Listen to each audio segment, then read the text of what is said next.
This is the story of a 30-year search by U.S. intelligence agencies to perfect mind control. Some of those engaged in that search have agreed to talk about it for the first time. One said, "I think every last one of us felt sorry to attempt this kind of thing. We knew we were crossing the line."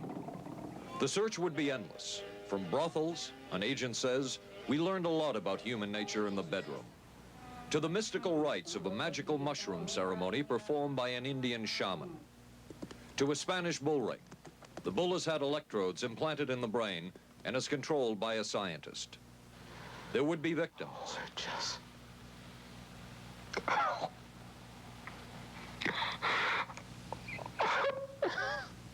One intelligence agency tried to peel this man's mind back to reveal its deepest secrets. I'll live through it. This man worked on some of these programs. He would write of his work, "It was fun, fun, fun." This is the story of the search for mind control. ABC News Close-Up, Mission Mind Control. With ABC News correspondent Paul Altmaier. We are not professing to tell you the complete story of these activities. We are professing to tell you the complete story that we know. Right. But these records that we've uncovered don't tell the story. They tell pieces of it. This is a story that has been told in bits and pieces. This is an attempt to pull most of it together. We know we don't have the full story. We do, however, have some striking new revelations and insights. The story begins here, just off the nation's front yard, the Mall. The buildings behind me were the headquarters for the World War II Office of Strategic Services. It was here that the first halting steps toward mind control began. The shaper and molder of OSS was General Wild Bill Donovan. He said of his group's work, "We may have made mistakes, but we were not afraid to try things that were never done before." In this anything-goes atmosphere, Donovan appointed this man, Stanley Lovell, a Boston industrialist, to break new ground in many scientific and technical fields. Donovan called Lovell his Dr. Moriarty, after the fiendish professor in Sherlock Holmes. Lovell liked the name and posed for this Saturday Evening Post photo. He later wrote of his OSS job that it was, quote, to stimulate the Peck's bad boy beneath the surface of every American scientist and to say to him, throw all of your normal law-abiding concepts out of the window. Here's a chance to raise merry hell. It was in this atmosphere that the search for mind control began. This bizarre man would be an active participant in that search over the next 2 decades. His name is George White, an OSS captain who had formerly been with the Bureau of Narcotics. In his diary, seen here publicly for the first time, White left a legacy of the darker side of American intelligence work. He received his early OSS training at the British-run school at Oshawa, Canada, the same school where Ian Fleming, the creator of James Bond, was trained. White referred to the school in his diaries as the Oshawa School of Mayhem and Murder. Mike Burke, former OSS colleague of White's and now president of Madison Square Garden Center. Very compelling fellow, mysterious fellow, almost mystical fellow. He was fascinating because you knew something about him, but not enough about him to really get a fix on him. He also knew a great deal about the swifter elements of society, the gamier side of life, and he was very impressive in his technical knowledge of the underworld, so to speak. He said one of our men gets beat up. He says you have to act real fast and teach these guys a lesson. Charles Siragusa, a former narcotics officer and friend of White's. He'll come around, he says, and break your kneecaps. And with that, one guy laughed, and George would always have little Billy with him. And this one guy saw us naked. George White turned around and whapped him across the neck with it. Then he picked up a pool stick and started beating everybody up. He made his point. And he made his point. George White was not a man of understatement or subtleties. His boss at OSS, Stanley Lovell, referred to him as deadly and dedicated. In this note from White's diaries, it says, "Call Lovell regarding TD." TD was a rather transparent cover for Truth Drug. George White worked with the Truth Drug Committee here at St. Elizabeth's Hospital in the nation's capital. They experimented with mescaline, scopolamine, and marijuana on unwitting victims. The committee soon learned there was no easy panacea, no truth drug at this stage. But White and later colleagues would not stop trying. The goal remained the same. As this 1952 CIA memo says, the aim is controlling an individual to the point where he will do our bidding against his will, and even against such fundamental laws of nature as self-preservation. But it was a discovery here in Basel, Switzerland, at Sandoz Laboratories by Dr. Albert Hoffman that led the intelligence agencies of America to believe that they had found the panacea.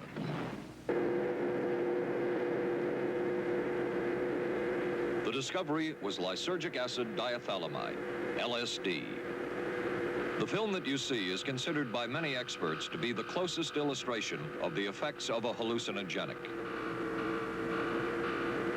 It was one of the first times that anybody had run into a powerful drug that was different than anything else that they knew anything about. John Gittinger, recently retired chief psychologist for the CIA. This is the first time Gittinger has been interviewed publicly. We could disable a whole city by putting a very small amount on a water supply. After all of these years of us, those of us who were involved in looking for this secret drug, this was the only thing that began to look for the first time like it might be something like that. The CIA's interest in LSD was intense. The worry was that the Russians would get hold of it. Were the Soviets into LSD? I'm going to have to say I'm sure they were, but if you ask me to prove it, I've never seen any direct proof of it. But at one point, intelligence information received from Switzerland said that Sandoz Laboratories was about to put 100 million doses of LSD on the open market. And it caused enough concern within the agency that the United States was prepared to buy the entire supply. However, a slight mistake had been made. The mistake is made public for the first time. I just found out on a new CIA document that there were no such large quantities of LSD on the market. John Marks has filed numerous Freedom of Information suits against the CIA and has unearthed much new material. He is the author of The Search for the Manchurian Candidate, a history of intelligence agency work with mind control. He is a consultant for this report. What happened is that there was a military attaché in Switzerland, an American officer, who got milligrams and kilograms mixed up.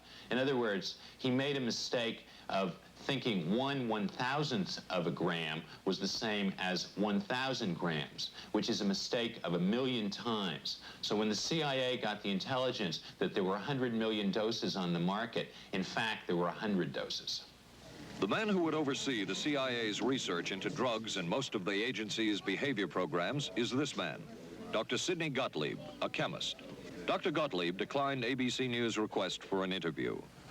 In their never-ending search for the miracle weapon, CIA operatives searched here in the remote mountain areas of southern Mexico for what up to then had been considered a myth, magic mushrooms.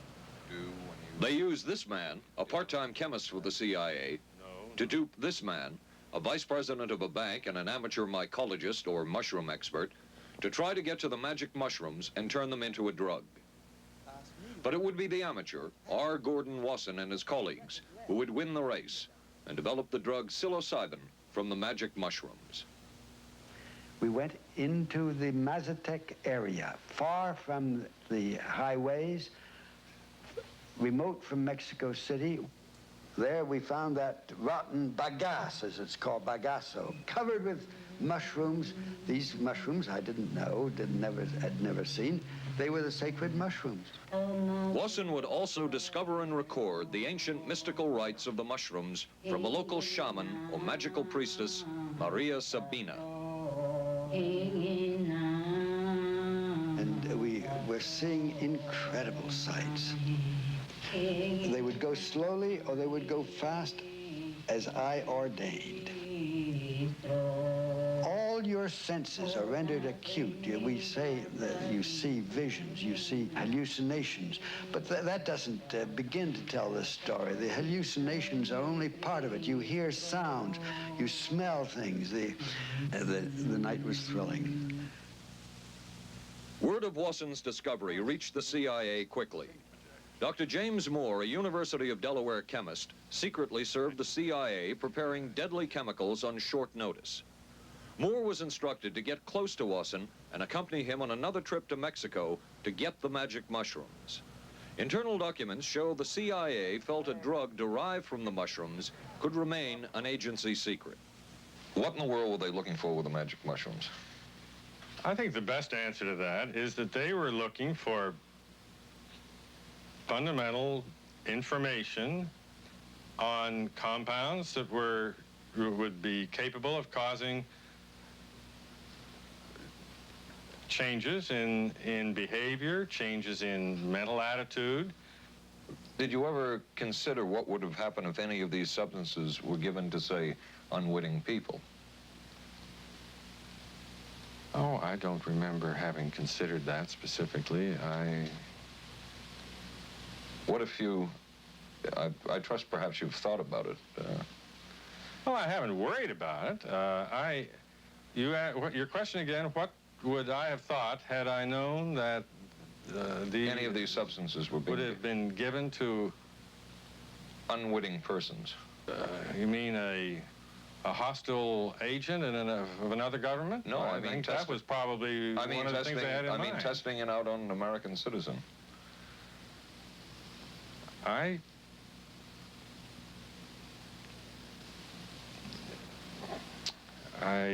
guess I must seem very, very cold-blooded about this, but I don't recall ever having been very much preoccupied with that issue.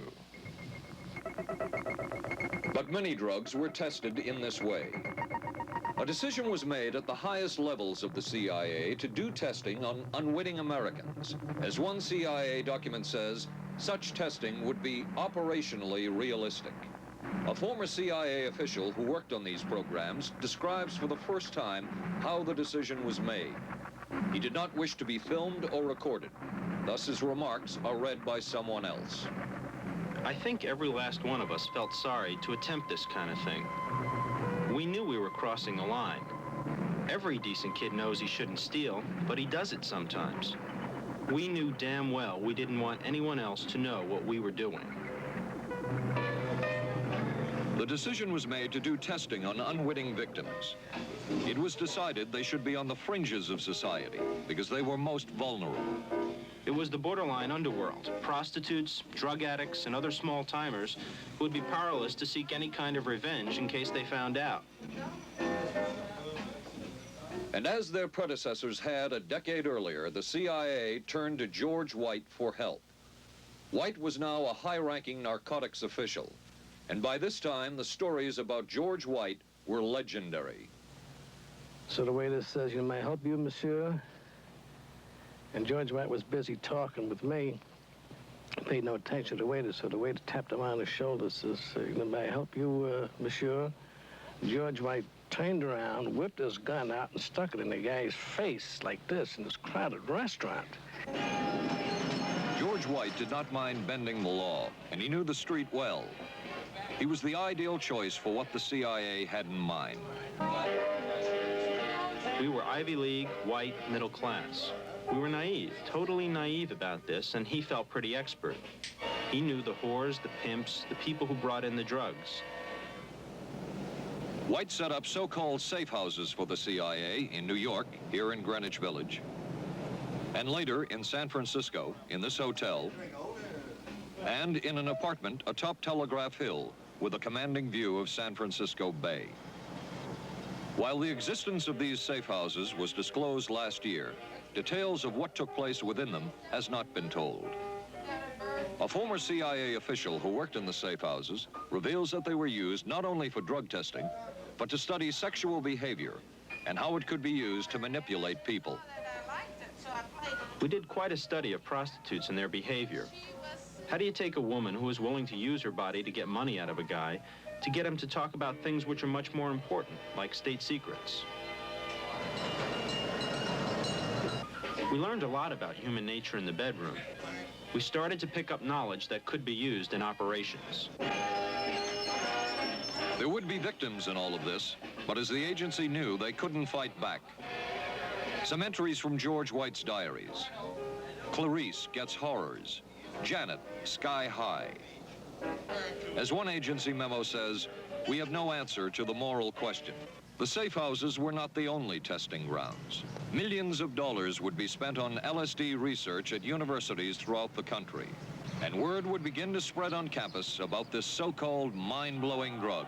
And suddenly, there was the counterculture of the 60s. I give the CIA a total credit for sponsoring and initiating the entire consciousness movement, counterculture events of the 1960s. Dr. Timothy Leary, the 1960s Johnny Appleseed of LSD. The CIA funded and supported and encouraged hundreds of young psychiatrists to experiment with this drug. The fallout from that was that the young psychologists began taking it themselves, discovering that it was an intelligence-enhancing, consciousness-raising experience.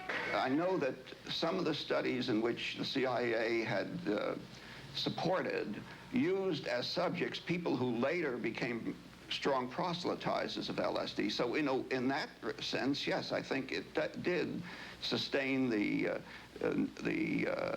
perpetuation of the use of the drug. And it's rather ironic, isn't it? The counter case that I would make in relationship to that is to remember that the people who were doing the research were people who would be doing the research regardless of who was the sponsor. I don't think anybody working in that time in the remotest ever thought that it would blow up into the kind of thing that it did.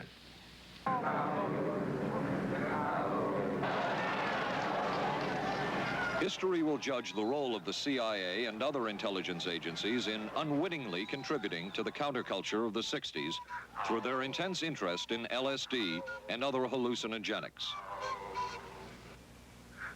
But for the moment, at least, the argument can be made that the CIA helped usher in the age of Aquarius.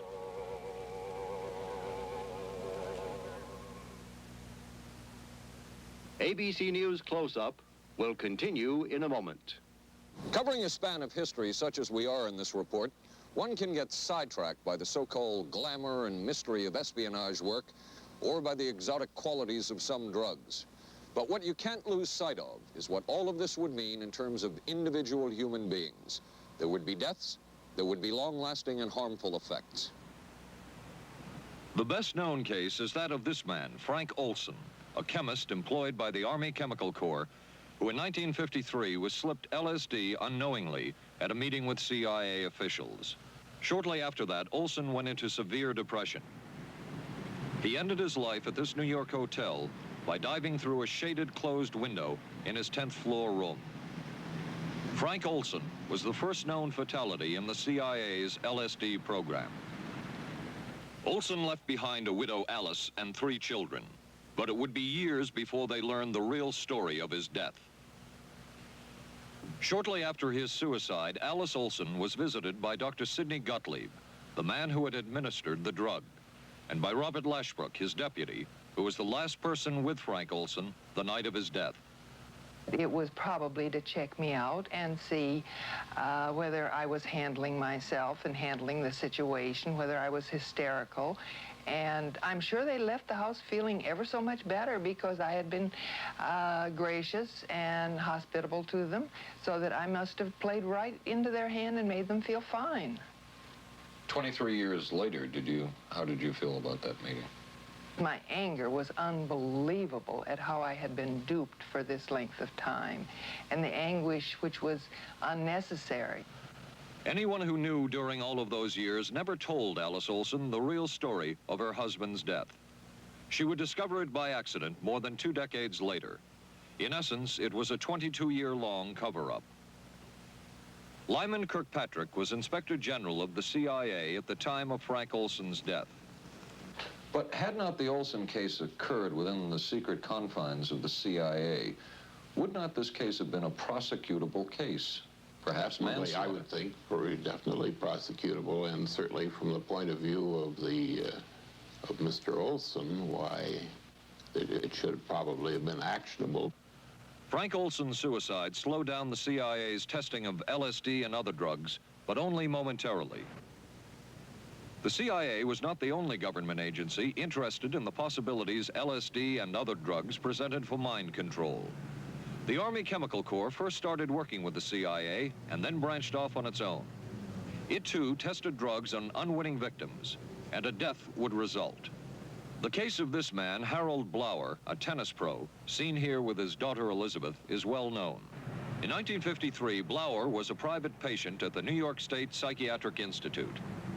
He was given 5 injections of a mescaline derivative that was being tested secretly for the Army Chemical Corps. With the 5th injection, Harold Blower died. As with the Olson case, a 22-year cover-up followed, until finally the Army admitted the real details of Blower's death.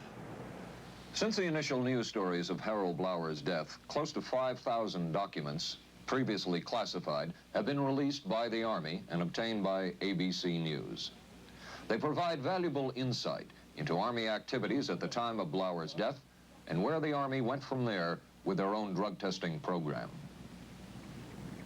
From a previously classified deposition of Dr. James Cattell, who administered the mescaline derivative, on the purpose of the drug testing, to produce symptoms similar to those that you see in schizophrenia, on how much the patient knew about all this.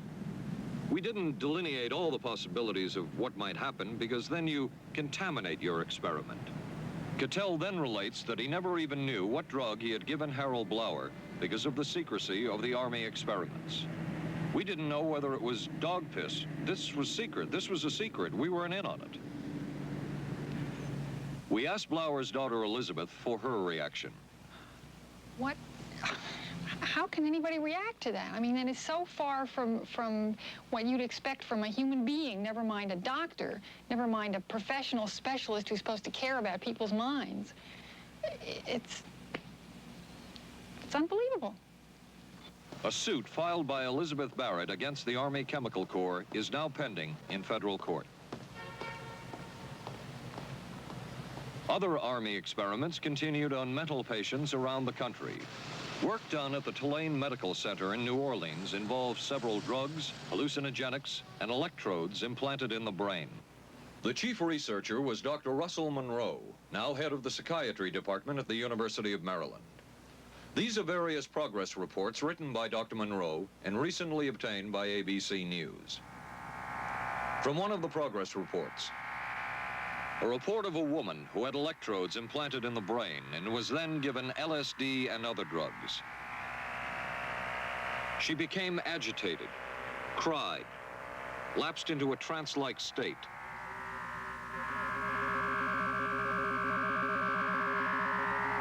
Felt as if she were about to have a convulsion, experienced waves of darkness and light,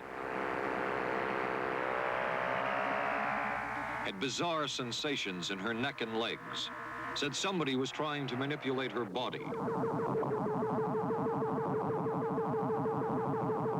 At this point, Dr. Monroe wrote that the woman was obviously having paranoid ideas.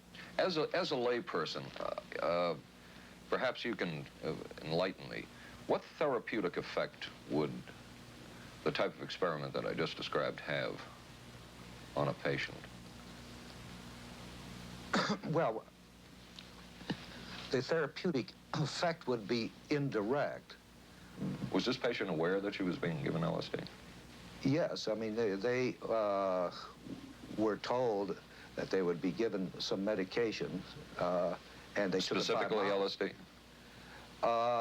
Well, we told them, I don't think that they would have even known what LSD was then at the time. They were told that they were going to they would be given some medications which might make them feel worse. Dr. Monroe, what do you think the Army Chemical Corps was looking for in all of this testing? They were looking for an incapacitating agent, an agent that would not harm the person permanently, but would incapacitate them temporarily. That seemed like a humanistic way to wage a war, if war is necessary. When James Thornwell was given LSD by Army intelligence in 1961, this time it was no experiment. This time, the express purpose was to peel back Thornwell's brain to bear any secret within it. This time, the Army had gone operational.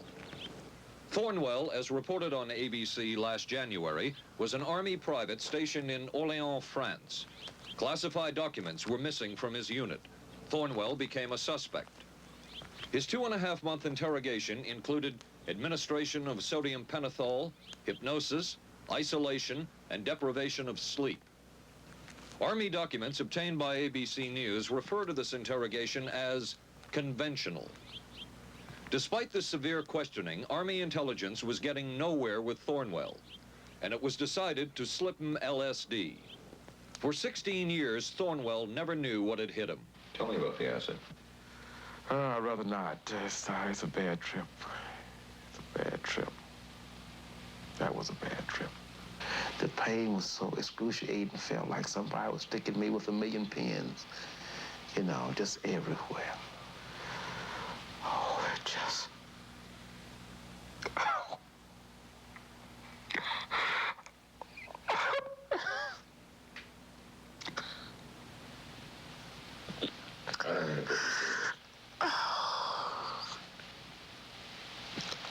Do you want to stop for me?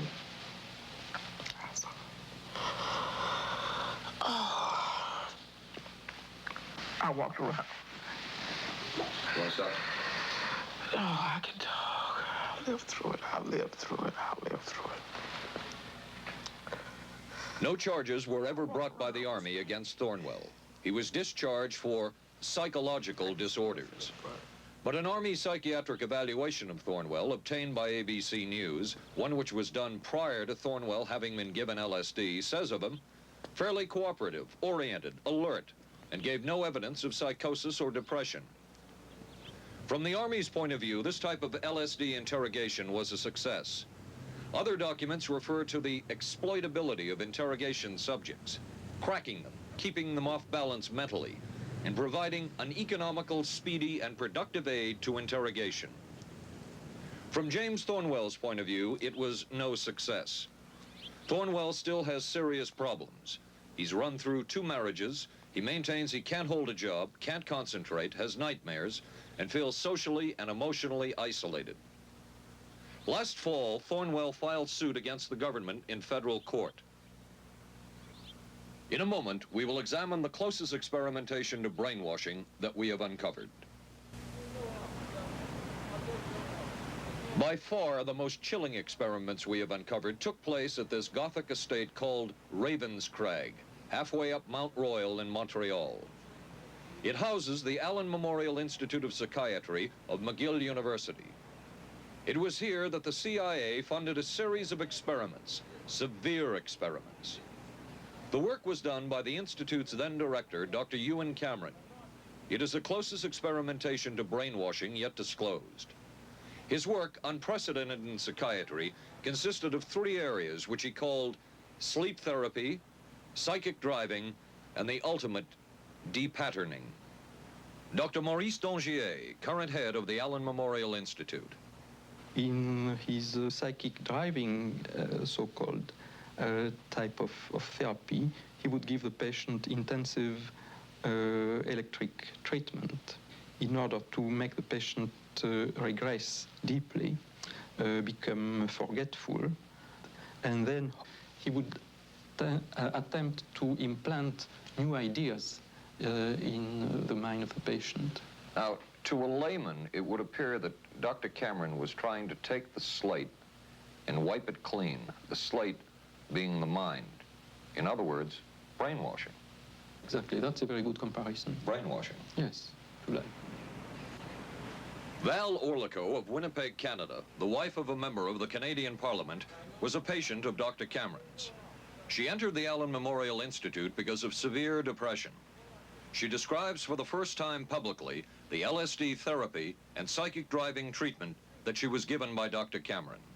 and then the drug began to take hold very rapidly because it was an IV injection, and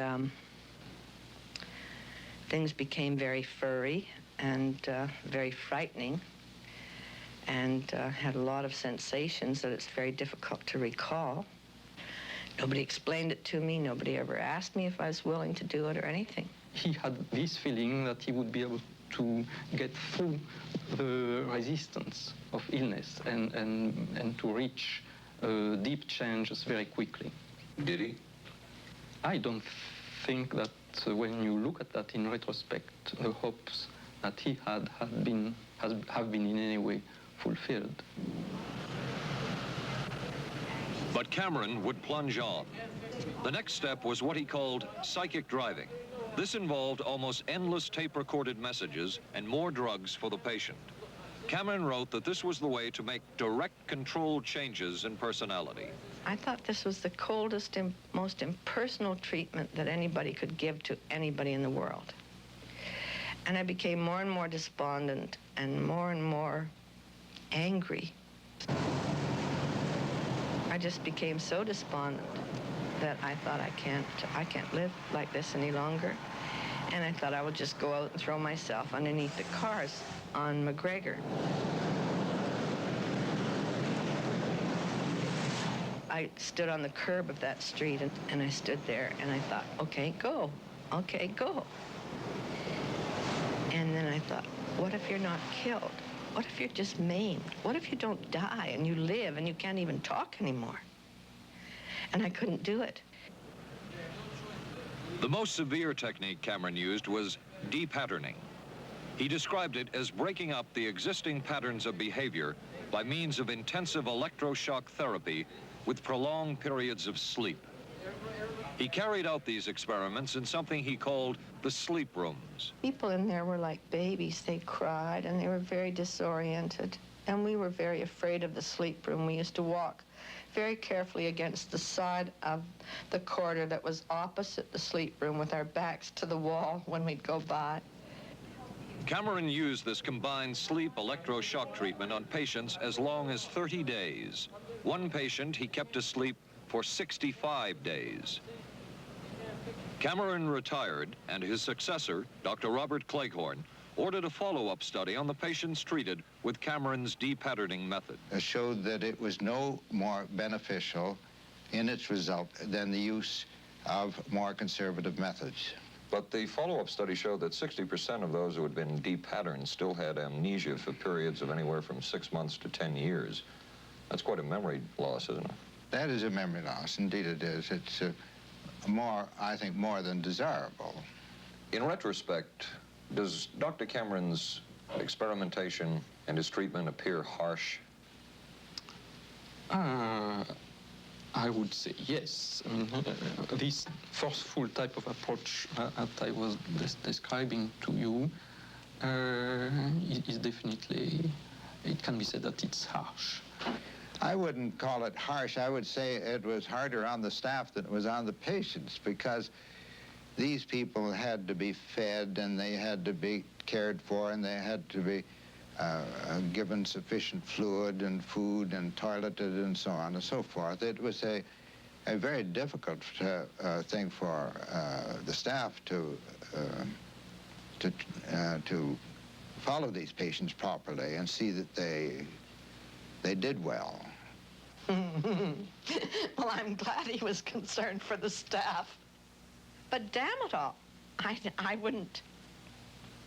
I could have maybe had a different kind of life. And that makes me angry and sad, and I don't know how to explain how I feel, really. I just. How did you feel when you learned that Dr. Cameron's experimentation was financed by the CIA? Well, I thought, oh, I can't even use the word that I thought, because I thought, that bastard. And he was too smart. He knew who he was working for. And, excuse me, but I just, I just can't, sometimes I can't believe it, and yet I know it's true. If you had the opportunity to say something to the people at the Central Intelligence Agency who financed this study, what would you say? I realize the CIA is a very important organization and they have a very important job to do. But God, it surely doesn't have to be done on people who are totally incapable of knowing what's happening or having any defense against it. And I can't imagine the mentality of people who would do this. I just can't. As for Dr. Cameron, he died in 1966 while mountain climbing. A colleague wrote of Cameron, "For him, the ends justified the means.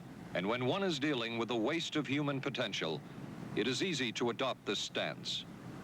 Dr. Cameron seemed ideally suited for what the CIA had in mind.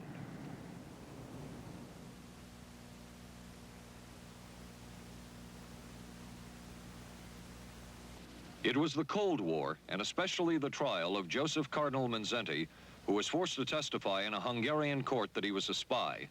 And then later, the Korean War, with the coerced and mainly fraudulent confessions of American servicemen. My germination took place on the... That would spark intense interest in intelligence circles about brainwashing.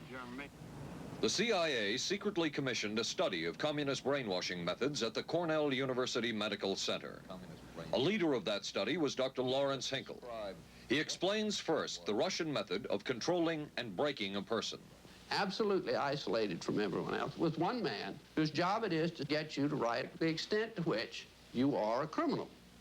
In this setting, you can get people to do most anything, do you see?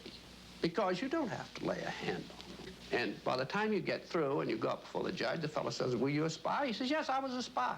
The Chinese never really had this kind of a state police system. They would get him in, and all this fellow does is ask you to write, rewrite, and talk to him about your whole life.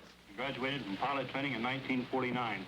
While the purpose of the study was to find out about communist brainwashing techniques, CIA documents show that the agency was interested in developing mind control methods of its own to precondition and control Chinese living in this country to be sent back to their homeland as CIA agents.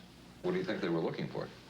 Well, I think they weren't looking for agents or anything like that. Yet the agency's perception of the work you were doing, in CIA documents we have examined, it says that the project that was being done here, they intended to use everything learned about the new agents to induce them to, quote, to perform acts of a complex, purposeful nature. Yeah, but that was the never effects done. of which may be out of keeping with the individual's That previous sort behavior. of thing was never done. Those people were not, that was, when they first came here, the first people they sent up to see us, you see, were operational type people from the CIA with some rather wild ideas. Okay, this is their perception of it, if I could just continue. No, it wasn't their perception of it either. No, it wasn't. Dangerous to his being, contrary to any previous consciously expressed intentions and interests, contrary to the good of the individual, and subversive to the goals for which he is consciously working. I understand all this talk. But the situation was, you see, those things were never done because of wise people on both sides. We were not able to do this nor interested in it. They were, though. Some of the low-level people were, but the high-level people were not. Tell you the truth. But documents clearly show that the CIA was attempting to develop agents over whom they had as much control as possible. Agents who would perform tasks contrary to their own good. Normally conditioned American who's been trained to kill and then to have no memory of having killed. His brain has not only been washed, as they say, it has been dry cleaned. Is a Manchurian candidate, controlled by others to do things against his will, possible? It was a remarkable film because, as far as I'm concerned, it made something totally impossible seem absolutely credible. I would say the answer is yes, but there are many qualifications to that. Dr. Milton Klein, a psychologist, a clinical and experimental hypnotist, and unpaid consultant to the CIA. The qualifications would be the subject selected to produce the kind of behavior that you wish, the amount of time, the procedures that are utilized and the motivations of the people who are designing, executing, and administering the procedures. You're asking whether an individual can be, under hypnosis, influenced, coerced, persuaded, shaped to perform an antisocial act, or a destructive act, or an act of violence. My answer would be yes. Captain Marco, will you be good enough to lend Raymond your pistol, please? Yes, ma'am.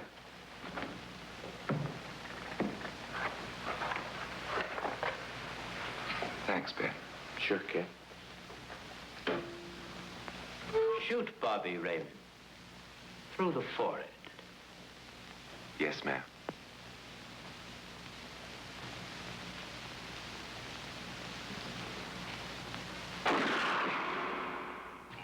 How valuable a tool can hypnosis be in the intelligence field? None whatsoever. It has absolutely no use because nobody's ever been able to do that I know of, do it in an operationally feasible way.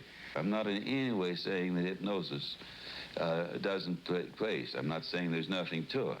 I would say that most government agencies concerned with intelligence operations have been looking to hypnosis as a tool for a variety of purposes, one of which is to carry out and to execute certain intelligence operations on a basis where they would not have to rely completely on some of their own emotional reactions.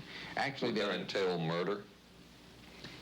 It could, if you consider that an act of killing someone under circumstances of war is murder. I think one has to define what that means. Under circumstances of peace? Under circumstances of peace, it would be murder.